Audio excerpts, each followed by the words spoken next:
Assalamualaikum warahmatullahi wabarakatuh. Bagaimana kabarnya? Semoga kalian dalam keadaan sehat walafiat dan tetap semangat.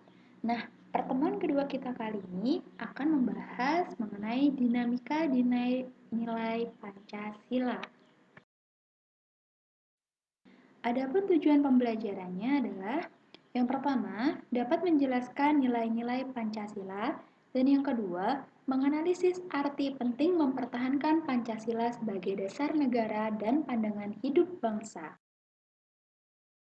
Ini adalah peta konsep dari bab dinamika nilai-nilai Pancasila sesuai dengan perkembangan zaman. Yang pertama kita akan mempelajari mengenai hakikat ideologi, kemudian yang kedua kedudukan Pancasila, ketiga nilai Pancasila, dan yang keempat dimensi Pancasila.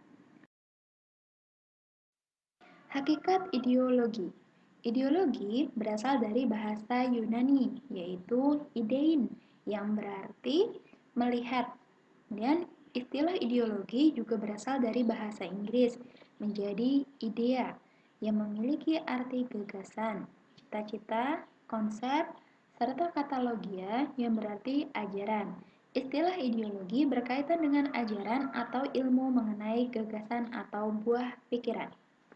Nah, istilah ideologi diciptakan pertama kali oleh Descartes de Tracey, seorang filsuf Prancis yang menyatakan bahwa ideologi sebagai ilmu mengenai gagasan-gagasan yang menunjukkan jalan kebenaran menuju masa depan. Dengan demikian, ideologi dapat diartikan juga sebagai falsafah hidup. Nah, ideologi terbagi menjadi dua, yakni ideologi terbuka dan ideologi tertutup. Ideologi terbuka memiliki ciri khas, yakni nilai-nilai dan cita-citanya tidak dipaksakan dari luar, tetapi digali dan diambil dari kekayaan rohani, moral, dan budaya masyarakat itu sendiri. Sedangkan ideologi tertutup memiliki ciri khas, yakni bersumber dari pemikiran perseorangan atau negara. Dalam hal ini, negara memaksakan berlakunya ideologi tersebut kepada masyarakatnya. Kemudian, kedudukan Pancasila sebagai ideologi. Yang pertama, Pancasila sebagai dasar negara. Fungsi Pancasila sebagai dasar negara antara lain, yang pertama, jiwa dan kepribadian bangsa Indonesia, yang kedua, sebagai perjanjian luhur, yang ketiga, sebagai sumber dari segala sumber tertib hukum, dan yang keempat, cita-cita serta tujuan yang akan dicapai oleh bangsa Indonesia. Nah, kedudukan Pancasila yang kedua sebagai pandangan hidup bangsa dan negara. Pandangan hidup adalah suatu wawasan menyeluruh terhadap kehidupan yang terdiri dari kesatuan rangkaian nilai-nilai luhur. Pandangan hidup berfungsi sebagai pedoman untuk mengatur hubungan manusia dengan sesama, lingkungan, dan mengatur hubungan manusia dengan Tuhannya.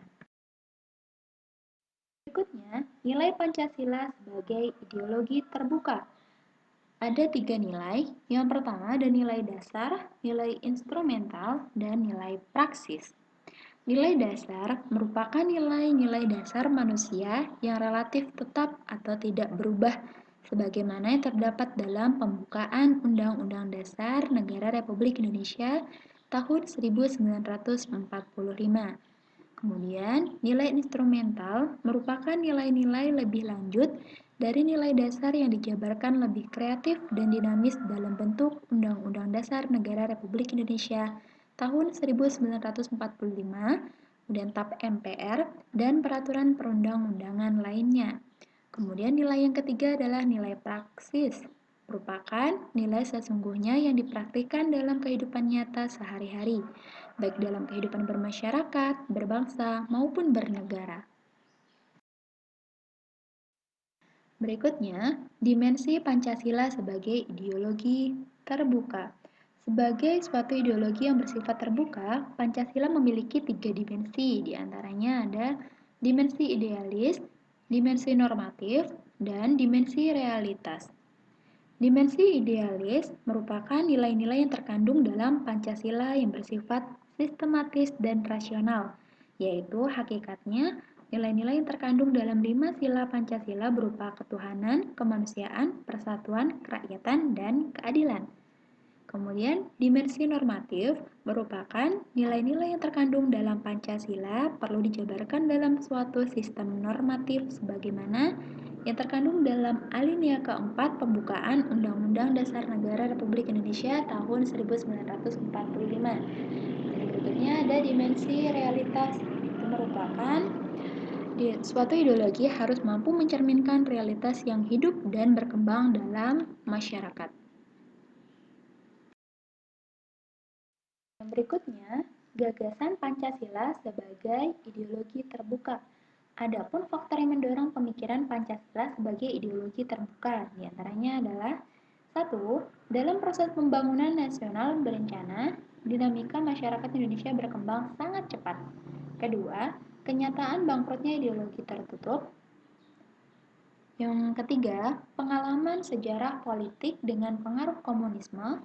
Dan yang keempat, tekad untuk menjadikan Pancasila sebagai satu-satunya asas dalam kehidupan bermasyarakat, berbangsa, dan bernegara. Hakikat ideologi. Ideologi berasal dari bahasa Yunani, yaitu idein, yang berarti melihat. Kemudian, istilah ideologi juga berasal dari bahasa Inggris,